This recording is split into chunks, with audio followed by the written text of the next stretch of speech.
Bengal safe Murshidabad জেলায় ফার্নিচারের জগতে এক পরিচিত ও প্রতিষ্ঠিত নাম। বেঙ্গল সেফ ৫৭ বিবি সেন রোড, বহরমপুর, মুর্শিদাবাদ। ভগবানগোলা থানার অন্তর্গত মহেশ নারায়ণগঞ্জের হালদারপাড়ায় গভীর রাতে উদ্ধার হলো প্রায় ২০ থেকে ২২ কিলোগ্রাম ওজনের একটি বিশাল আকৃতির কচ্ছপ। ঘটনাকে ঘিরে এলাকায় ব্যাপক চাঞ্চল্যের সৃষ্টি হয়।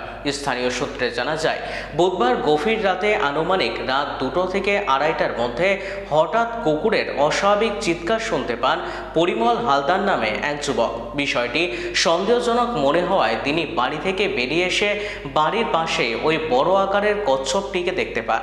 অচেনা ওই প্রাণী দেখে প্রথমে কিছুটা আতঙ্কিত হলেও পরিস্থিতি সামলে নিয়ে তিনি তৎক্ষণাৎ বন দপ্তরকে খবর দেন, পাশাপাশি ভগবানগোলা থানাতেও যোগাযোগ করেন।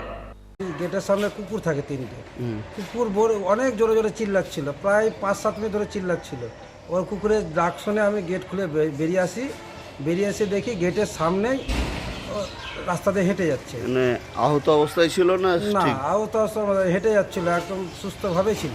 তো ওইটাকে আমি নিয়ে গিয়ে একটু জলের মধ্যে রাখার পরে আমি থানাতে কল করি, যে বন দপ্তরের লোক আসলো, এইমাত্র নিয়ে গেল।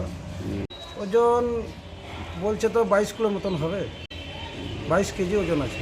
এটা হলো মহেশ নারায়ণগঞ্জ হালদারপাড়া। আমার নাম পরিমল হালদার।